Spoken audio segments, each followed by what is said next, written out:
जय हिंद सभी को। मैं प्रेमजीत सिंह जीत फाउंडेशन क्लासेस में आप सभी का स्वागत करता हूं। और जैसा कि हम लोगों ने स्वर संधि को पढ़ लिया है कंप्लीटली पूरा एक लेक्चर में, और अगर आपने अब तक उस वीडियो को नहीं देखा है तो डिस्क्रिप्शन में लिंक है, आप जाके वहां से उस वीडियो को देख सकते हैं। अब ध्यान दीजिएगा, आज का हमारा जो टॉपिक है वो है व्यंजन संधि। स्वर के बाद हम व्यंजन के बारे में पढ़ेंगे, लेकिन उसके पहले कोई ज़रूरी बात करते हैं। देखिए, बहुत सारे लोग जो हैं वो थोड़ा सा खुद को लेस कॉन्फिडेंट या इस तरीके का जो है उस माहौल में गिरा हुआ पा रहे हैं। आप जीत फाउंडेशन से जुड़े हुए हैं और ऐसा नहीं है कि आप डरें या डर के माहौल में पढ़ाई करें।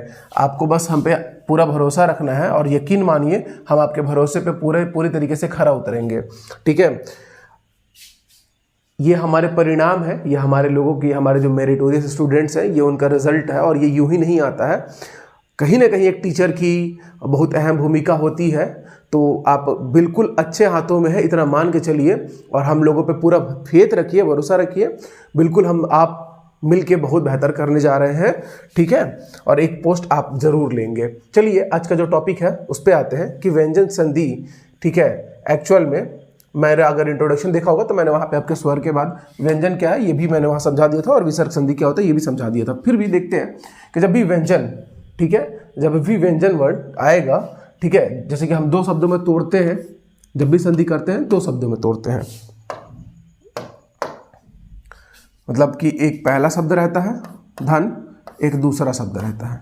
ठीक है, तो पहले शब्द का आखिरी का वर्ण और दूसरे का आदि वर्ण, मतलब जहाँ से ये वाला शब्द प्रारंभ होगा और ये जहाँ पे खत्म होगा, इन दोनों के ही संबंध को, ठीक है, ध्यान में रखते हुए हम लोग संधि निर्धारित करते हैं कौन सी है और उसके लिए क्या नियम होंगे। ठीक है, इन्हीं दोनों को ध्यान में रखते हुए हम लोग निर्धारित करते हैं संधि कौन सी है और कैसे उसको बनाएंगे, उसके नियम क्या होंगे। अब जैसे ही व्यंजन के बाद किसी स्वर या व्यंजन के आने से, यानी कि पहला तो ये फिक्स है, ये जो पॉइंट है यानी कि ये जो प्लेस है, ये पक्का क्या रहेगा, एक व्यंजन रहेगा। क्या रहेगा? एक व्यंजन रहेगा। समझा आपने? और इस जगह पर स्वर या व्यंजन आ सकता है, स्वर या व्यंजन आ सकता है। तो अगर ऐसा आपको कहीं नजर आए तो आप समझ जाइएगा कि उस संधि यानी कि उस प्रकार की संधि को हम लोग क्या कहते हैं, व्यंजन संधि का नाम देते हैं। अब कुछ नियम है जो बहुत इंपॉर्टेंट है और वो आपको जानने बड़े ज़रूरी हैं। तो डायरेक्ट हम शुरुआत करते हैं कि व्यंजन संधि की पहचान कैसे करेंगे और क्या नियम है जिनके आधार पर हम व्यंजन संधि को बनाते हैं, कि एग्जाम में हमारा कोई भी क्वेश्चन बिल्कुल ही गलत ना हो।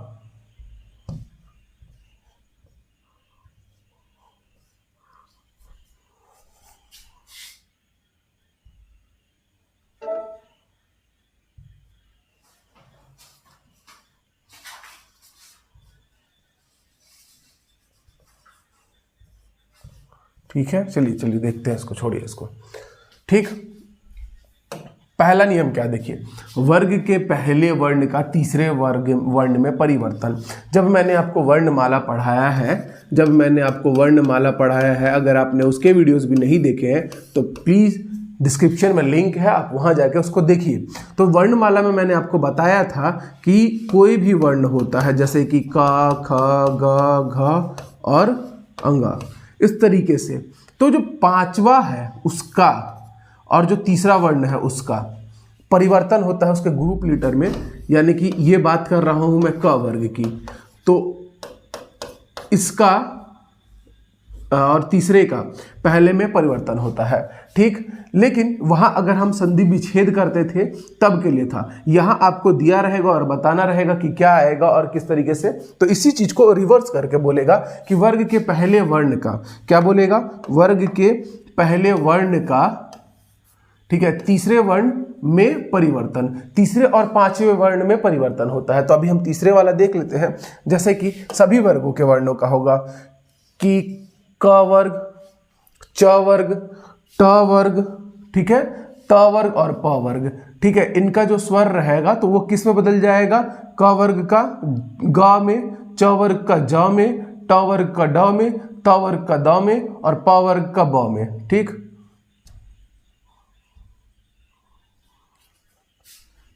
ध्यान दीजिएगा किसका किस में बदलेगा। क जो है, बड़े इत्मीनान से समझना है इसको हमने। ठीक है, क जो है वो बदल जाएगा ग में, ठीक, और उसके बाद च बदल जाएगा अपने वर्ग के तीसरे यानी कि ज में, ट अपने वर्ग के तीसरे यानी कि ड में हलंत लगाया है मैंने, अन्यथा उसको कुछ और ना समझे। त जो है वो बदल जाएगा अपने वर्ग के तीसरे यानी कि द में, और प जो है वो अपने वर्ग के तीसरे में यानी कि ब में। तो ये इस तरीके से परिवर्तित होंगे। उदाहरण से समझते हैं कि और अच्छे से आपको क्लियर हो जाए ये चीज। ठीक है, चलिए यहाँ पे देखिए बहुत सारा उदाहरण लिया है मैंने कि दिक् धन अंत।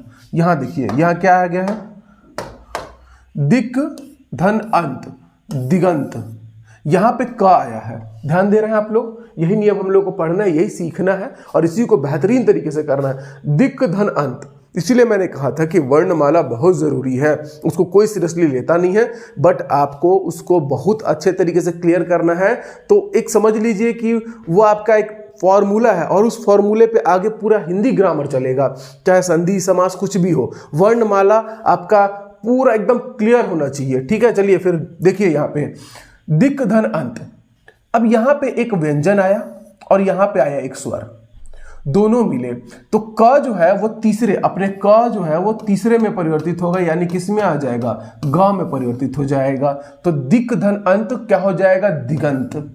ठीक है, दिक् धन अंत का क्या हो जाएगा, दिगंत। या अगर इस तरीके से पूछता कि देवियों और सज्जनों दिगंत का संधि विच्छेद कीजिए, तो कोई भी बालक बोलता कि सर दिग् धन अंत कर दीजिए, तो हम भाई कर तो देते, लेकिन इसका कोई मीनिंग नहीं निकलता, ये एक मीनिंगलेस वर्ड हो जाता। तो ये अब कहाँ जाता, अपने वर्ण के पहले के पास, यानी कि ये होता दिक् धन अंत।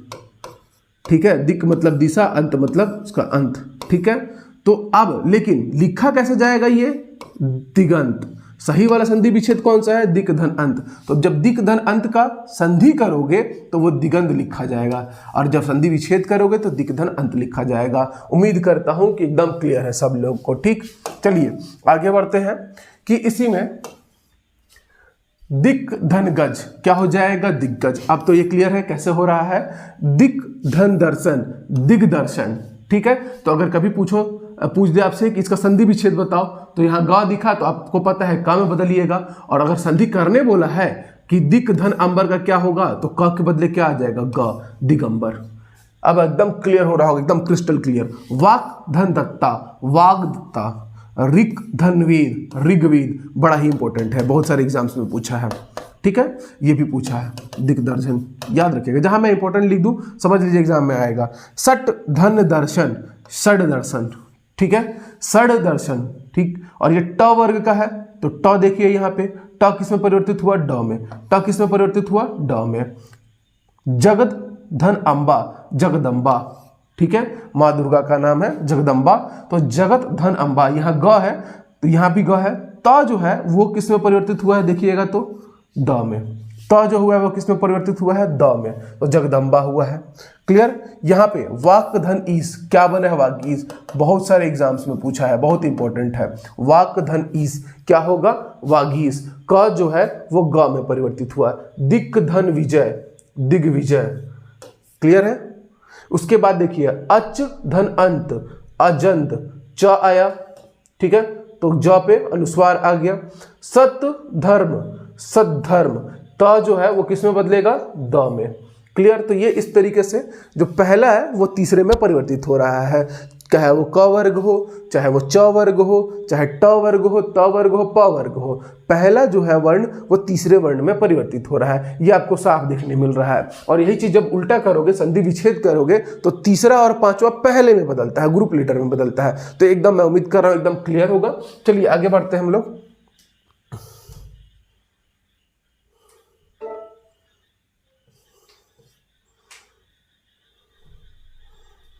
वर्ग के पहले वर्ण का पांचवें वर्ण में परिवर्तन, जैसा कि मैंने पहले ही बता रखा है आपको, पांचवा और तीसरा पहले में आते थे। ठीक है, जब संधि विच्छेद करते हैं, और अब हम यहाँ संधि कर रहे हैं, तो तीसरा पहले में, और सॉरी पहला तीसरे में, और फिर से पहला पांचवें में। यानी कि क जो है, ठीक है, वो पूरे के पूरे मतलब सब के सब जो है ये सब मिल के किस में परिवर्तित होंगे, ये सब के सब जो मैंने आपको पढ़ाया है अनुनासिक वर्ण, किसमें परिवर्तित होंगे, अनुनासिक वर्ण, या इसी को हम लोग क्या बोलते थे, नासिक के वर्ण। और या इसी को हम लोग क्या बोलते थे, नासिक के वर्ण, या इसी को हम लोग क्या बोलते थे, अनुस्वार, अनुस्वार वर्ण। तो ये जो पूरे के पूरे हैं ये उसमें बदलेंगे। क जो है अंगा में, च जो इया में, ट जो है ण में, ट जो न में, प जो है वो लास्ट के म में। और आज कीड़े लोग बहुत परेशान कर रहे हैं, कोई बात नहीं, ठीक, अनुनासिक ध्वनियों में बदलेगा। चलिए देखते हैं कैसे, कुछ उदाहरण के तौर पे, और उदाहरण से ही हमको हमेशा क्लियर होगा चीज जो है, हमारा उदाहरण से, एग्जाम्पल से क्लियर होगा। वाक धनमय, वाक धनमय, वाग्मय। क जो है पांचवें में, अपने वर्ग के पांचवें में, और उसको हम लोग अनुनासिक वर्ण या नासिक के वर्ण या अनुस्वार वर्ण या पंचम वर्ण भी कहते हैं। उत धनमत, तो त का आखिरी कौन होता है, न, देखिए उन्मत। सत धन मित्र, तो त है सन्मित्र। उत धनमेश, उन्मेष, त की जगह कौन बदल गया, न, यहां पे क की जगह किसने ली, अंगा ने, ठीक है। यहां पे त की जगह किसने ली, न हलंत ने। यहां पे भी त की जगह किसने ली, न ने, ठीक है। क्लियर हो रहा होगा आप लोग को। सट धनमास, सन्मास, जिसने मुझसे वर्णमाला पढ़ा है उसको बड़ा ही आसान लग रहा होगा कि भाई ऐसे भी हम लोग हिंदी पढ़ सकते हैं, व्याकरण पढ़ सकते हैं, कि कुछ याद ही नहीं करना, मतलब क्या ही रखा है, कोई लड़का गलत ही नहीं करेगा जिसने वर्णमाला अच्छे से पढ़ी है। तत् धन नाम, तो त किसमें बदलेगा, न में, तन नाम। जगत धननाथ, जगन्नाथ, बड़ा ही इंपॉर्टेंट है, भयंकर सारे एग्जाम्स में पूछा है। सद्धनमति, ये भी बहुत एग्जाम्स में पूछा है, सन्मति। दिक धननाथ, ऋग्नाथ, क जो है अंगा में बदला। चित धनमय, चिन्मय। उत धन नायक, उन्नायक, ठीक है। और तत् धनमय, तन्मय। तो ये देख लीजिए, इस तरीके से ये सारे हैं। ये जरूरी नहीं है कि इस तरीके से देख के आपको ये पूछे, हो सकता है कि ये देख के उसका संधि विच्छेद पूछे, तो आप दोनों तरीके से इसको बहुत अच्छे तरीके से याद रखिएगा। क्लियर, आगे बढ़ते हैं हम लोग। रूल नंबर 3, 6 संबंधी नियम, ठीक है। रूल नंबर 3 क्या है, 6 है। 6 मतलब ये 6 वाला नहीं, 6, मेरा प्रोनाउंसिएशन के कारण कंफ्यूज नहीं होइएगा। 6 संबंधी नियम, 6 ज वाला 6 संबंधी नियम बोलते हैं इसको। अब इसमें क्या होता है कि जो ह्रस्व और स्वर होता है या जो भी दीर्घ स्वर होता है, ठीक, 6 यानी कि अगर ह्रस्व स्वर जो भी स्वर आपका आ रहा होगा, ठीक है, स्वर जो भी होगा, 6 अगर है वहां पे उपस्थित, तो उसकी जगह पर यानी कि इसके बाद कोई स्वर आ रहा होगा 6 के बाद, तो जब हम इसका संधि करेंगे, यानी कि जो संधि विच्छेद दो शब्दों को जोड़ेंगे और उसमें 6 आ रहा होगा, तो 6 की जगह च आ जाएगा। क्या आ जाएगा, च, ठीक है। वो अपने ग्रुप लीडर के पास भागेगा, 6 की जगह क्या आ जाएगा, च आ जाएगा, ठीक। कैसे, वो देखिए, कोई भी स्वर आएगा, ठीक है। जैसे कि यहां पे देखिए, एग्जाम्पल से बहुत अच्छे से क्लियर होगा, ठीक। जैसे कि यहां पे छेद और यहां पे है संधि, तो ये हो जाएगा संधि, और यहां पे मात्रा ये ई की, तो वो देखिए यानी कि स्वर है, और स्वर के बाद 6 अगर आता है तो ये परिवर्तित हो जाएगा च में। किसमें, च में। तो ये देखिए 6 था, तो ये किसमें परिवर्तित हो गया, च में। क्लियर।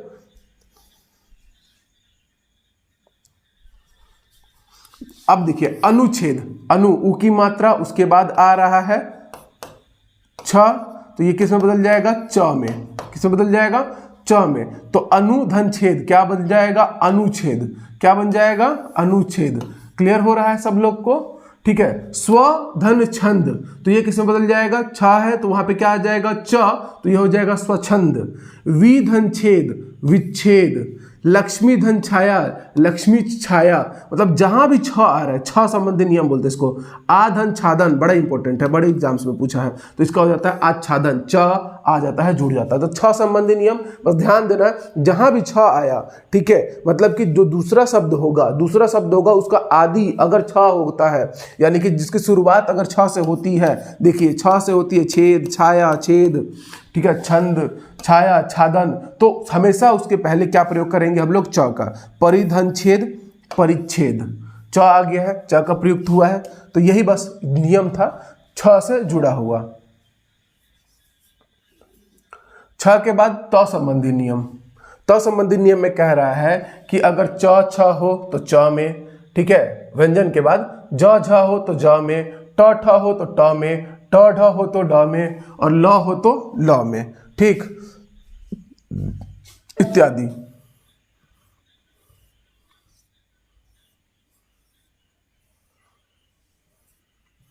चलिए उदाहरण देखते हैं कि भाई उत है और ल है, उत है और ल है, तो ये त जो है वो किस में बदल जाएगा, ल में। सत धन जन, तो त किस में बदल जाएगा, ज में। वृहत धन टिका, वृहत टिका, ठीक है। यानी कि जो त है वो उसी वर्ण में वापस से उस वर्ण में चले जा रहा है। यानी कि देखिए जो यहाँ पे पहला शब्द आ रहा है, जो आदि आ रहा है, आदि का वर्ण मतलब जो प्रारंभ वर्ण, आदि मतलब शुरू का जो वर्ण है दूसरे शब्द का, ठीक है, तो त ठीक उसी में क्या हो जाएगा, परिवर्तित हो जाएगा, त उसी में परिवर्तित हो जाएगा।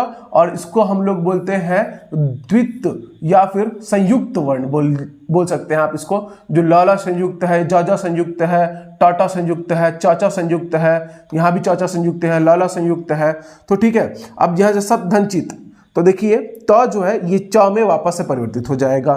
तत् धन लीन, तो ये हो जाएगा तल्लीन। तत् उत धन शिष्ट, उच्च शिष्ट, ठीक है, उच्छिष्ट।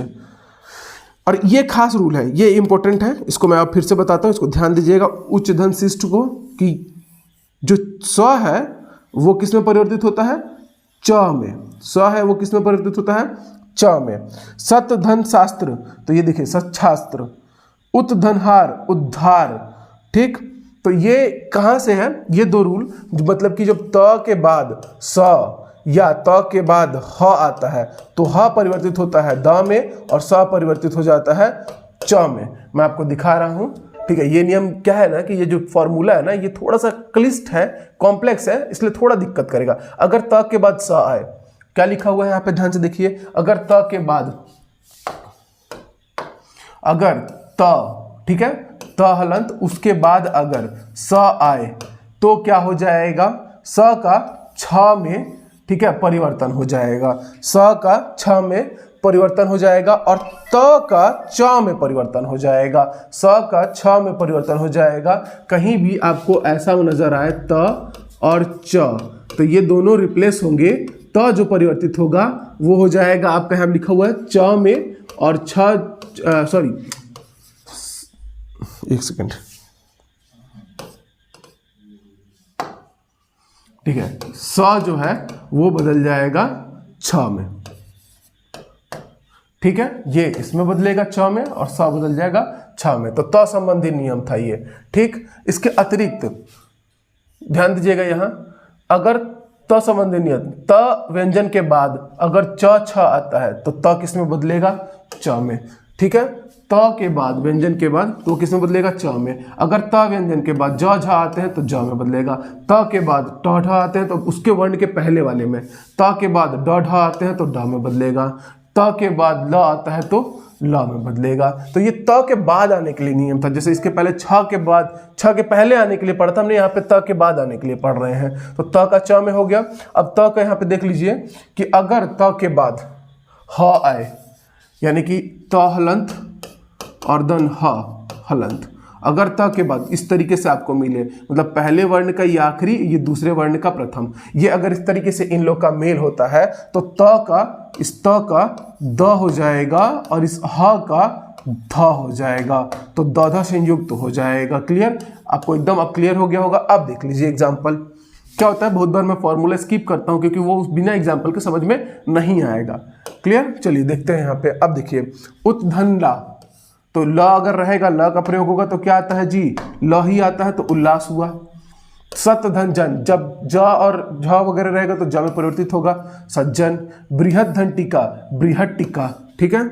उत्धन चारण, उच्चारण, बड़ा इंपॉर्टेंट है ये, बहुत सारे एग्जाम्पल्स में आया हुआ है, एग्जाम्स में आया हुआ है। सत धन चित, सचित। सत धन लीन, ल है तो ल ही आएगा। त के बाद स है तो च आएगा त की जगह, और स की जगह छ आएगा। सत धन शास्त्र, त की जगह च, स की जगह छ। उत धन हार, तो त के बाद ह आया, तो त के बाद ह आया तो त की जगह द और ह की जगह ध, तो उद्धार हो जाएगा। तो ये बड़े इंपॉर्टेंट है, इनको आप याद रखिएगा इनके रूल्स के अनुसार। जैसे उत धन, त के बाद छ आ गया तो ध्यान दो, त का तो च हो जाएगा, छ का छ ही रहेगा, तो उच्छिन्न हो जाएगा। उत धन डयन आया तो त है, त के बाद ड आया है तो वो ड में परिवर्तित होता है तो ये उड्डयन हो जाएगा। उत धन लेख तो त के बाद ल आया है तो ये वापस से त जो है वो ल में परिवर्तित होगा और ये हो जाएगा उल्लेख। सत धन चरित्र त के बाद च आया है तो च में परिवर्तित हो जाएगा सच्चरित हो जाएगा। जगत धन छाया तो ये क्या हो जाएगा, त है, त वापस से किसे परिवर्तित होगा, च में, जगत छाया। उत धन श्वास त और स आ गए तो त का तो पता है च में परिवर्तित होगा और स जो है ये छ में परिवर्तित होगा तो उच्छ्वास हो जाएगा। उच्छ्वास। तत धन शिव त है तो त जो है वो च में परिवर्तित होगा और ये स जो है वो छ में परिवर्तित होगा तो तच्छी हो जाएगा। तत धन शंकर तो त है वो च में और स है जो छ में तो तच शंकर। पद हरित द है और ह है, ठीक है, तो द तो वही रहेगा लेकिन ह जो है वो धा में परिवर्तित होगा तो पद्धति हो जाएगा। पद धन हति तो ये हो जाएगा पद्धति।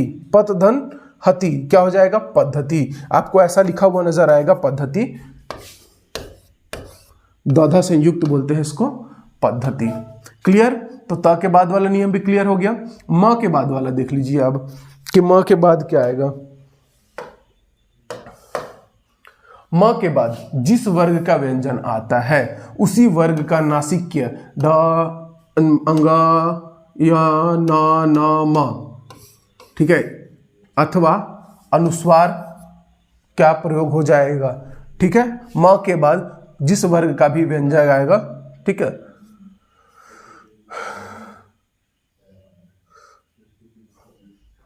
सम को हम स की तरह ऐसा बता देता हूं मैं आपको, ये हमने पहले भी पढ़ा हुआ है, ठीक। चलिए देख लेते हैं। यहाँ पे सम जो है अनुस्वार के रूप में सन की तरह कहाँ आया था, संहार में, ठीक है, याद आया होगा एग्जाम्पल, समधनहार, संहार, ठीक है। यहां देखो अहम आखिरी का वर्ण क्या है, म, कार, क आया तो ये बदल जाएगा अहंकार। किसमें बदल जाएगा, अहंकार। ये अनुस्वार में बदल गई, जो म है वो एक अनुस्वार में बदल गया। क्लियर। समधनगत, संगत, समधनगत, संगत, यहाँ पे अनुस्वार में बदल गया। समधनजय, संजय, उसी वर्ग के अनुस्वार में बदलता है। कहने का तात्पर्य ये है, यहाँ पे ये अहंकार है, अगर मैं इस अहंकार को लिखूं तो इस तरीके से लिखना पड़ेगा आपको, ठीक है, अहंकार। क्लियर। इसमें क वर्ग का आखिरी अनुनासिक वर्ण छिपा हुआ है जो अनुस्वार के रूप में बना है। समधनगत, समधनगत तो ये च वर्ग का, सॉरी क वर्ग का ही है तो ये भी ऐसे बनाया जाएगा।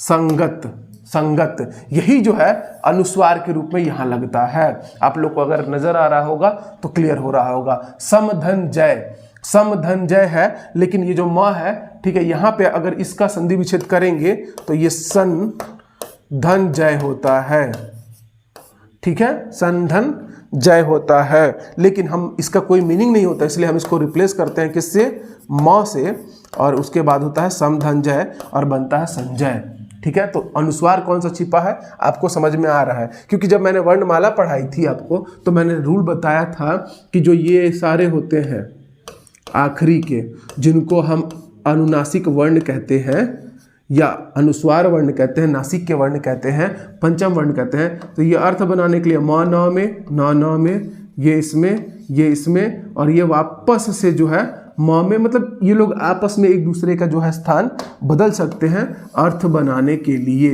ये मैंने आपको वहाँ क्लियर समझाया हुआ था। चलिए फिर से रिपीट हो गया एक बार, जिससे कि चीज़ें क्लियर होते रहेंगी आपकी, ठीक है।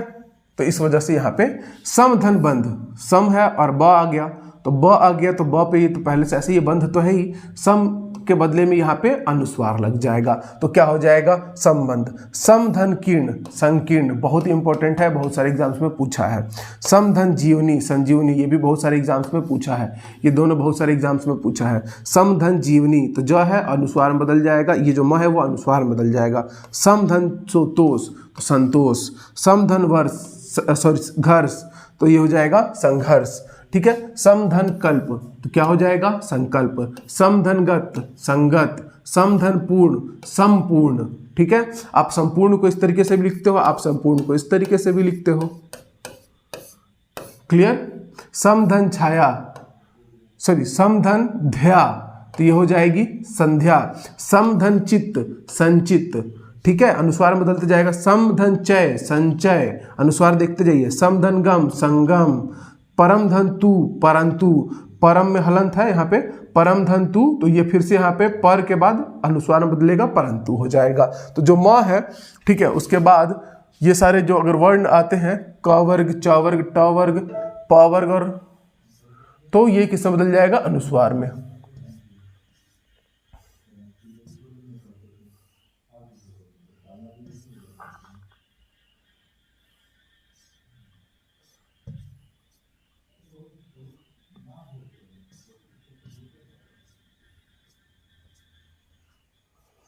कुछ इसके और उदाहरण है, उसको भी देख लीजिए। सम धन मान, तो आधा माँ का प्रयोग करेंगे, सम्मान लिखेंगे, यहाँ पे आप अनुस्वार नहीं करेंगे। समधन मिश्रण, सम्मिश्रण, क्योंकि माँ ही हलंत हो रहा है, तो माँ संयुक्त हो जाएंगे, तो इसको आप इस तरीके से लिखते हैं, ठीक है, तो डायरेक्ट इस तरीके से आप बना दीजिए। समधन मिलित, सम्मिलित। समधन मोहन, सम्मोहन। समधन मानित, सम्मानित। समधन मति, सम्मति, ठीक है। चलिए आगे बढ़ते हैं। रूल नंबर 6, न का न, ठीक है, ये ट वर्ग वाला है और ये त वर्ग वाला है। यदि री, र और स के बाद न व्यंजन आता है तो उसका न हो जाता है।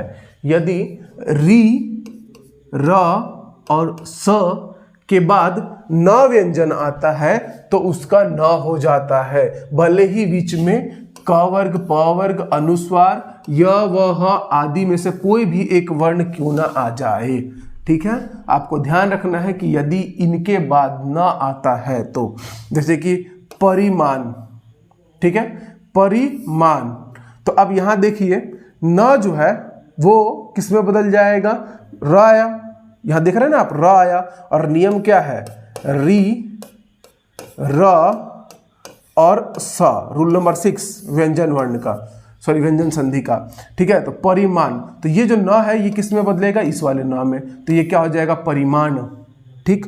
कृष्ण धन न, तो क्या हो जाएगा, कृष्ण, ये जो न है वो किस नाम में बदल जाएगा, ये वाले नाम में। परिणाम, परिणाम, तो ये न किस में बदलेगा, ण में, तो ये हो जाएगा परिणाम। शोष धन अन, देखो स आया, तो अब यहाँ पे न है, तो ये न किस में बदलेगा, ये वाले नाम है, तो शोषण हो जाएगा। विष धन नु, तो ये क्या हो जाएगा, विष्णु। विष धन नु, विष्णु, ये जो न है ये किस में बदल जाएगा, ये वाले नाम है। मतलब कि न जो है सीधे तौर पे इसमें बदलेगा कब, जब पहले वाले वर्ण में री, र या स आए तब, ठीक है। त्रिस धन ना, तृष्णा। भूष धन अन, भूषण, ठीक है। री न, ऋण। भर धन न, भरण। कीम धन तू, किंतु, ठीक है। कीम धन तू, ये कहीं और से उठ के आ गया है, ठीक है, ये इसका नहीं है, ठीक। इतने सारे हैं। भर धन न, र आया, ठीक है, देख रहे हो, री आया, सा आया, सा आया, तो न जो है वो न में परिवर्तित हो जाएगा, न का न में परिवर्तन हो जाता है। तो ये रूल नंबर 6 था। फिर अगला है हमारा रूल नंबर 7 व्यंजन वर्ण का। व्यंजन वर्ण थोड़ा सा क्लिष्ट है, बट कुछ नियम है और प्रैक्टिस करेंगे, और आप अमूमनतः सामान्यतः आप देखेंगे कि सिंपली इन प्रश्नों को देख के ही आप क्या करेंगे, समझ जाएंगे कि आपको करना क्या है। स का स हो जाएगा, कब होगा, यदि स व्यंजन से पहले आ से भिन्न कोई भी स्वर हो तो स का स हो जाएगा। मतलब कि अ और आ के अलावा, यानी कि छोटी ई, बड़ी ई, ऊ, बड़ा ऊ, ए, औ और औ, इनके अलावा, इन दोनों के अलावा कोई भी स्वर हो तो क्या हो जाएगा, इस स का आप किस में बदल देंगे, स का परिवर्तन कर देंगे इस वाले स में, स का परिवर्तन कर देंगे इस वाले स में, ठीक। जैसे कि अभिधन सेक, एक ही मात्रा आई, तो ये जो स है वो किस में बदल जाएगा, ये वाले स में, तो ये क्या हो जाएगा, अभिषेक। क्लियर है सब लोग को, एकदम क्लियर है सब लोग को, ठीक है। सुधन सुप्ति, सुधन सुप्ति, तो उ की मात्रा आई, तो यहाँ पे ये वाला स जो है, ये वाला स बदल जाएगा और ये वाले स में परिवर्तित हो जाएगा सुसुप्ति। क्लियर। निधन सेध, निधन सेध ए की मात्रा, बस आपको ध्यान देना है और आ की मात्रा वाला नहीं होना चाहिए ना, आदि अक्षर।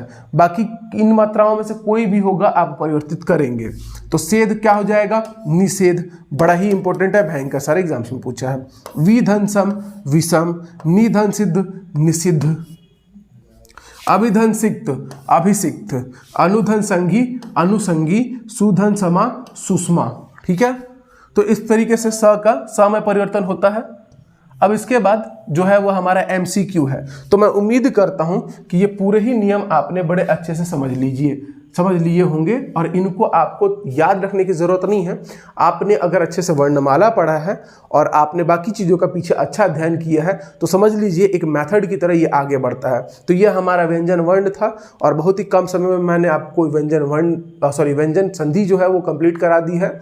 अब इसमें क्वेश्चंस इस तरीके से भी पूछ सकते हैं, इस तरीके से भी पूछ सकते हैं, या पूछ सकते हैं कि कौन सा है। ठीक है, तो व्यंजन का वैसे भी आप देख के बता देंगे कि भाई ये कौन से संधि का हो रहा है, क्या हो रहा है। तो ये व्यंजन संधि थी हमारी। मिलेंगे अब अगले बार इसके MCQ के साथ। तब तक के लिए जय हिंद, जय भारत।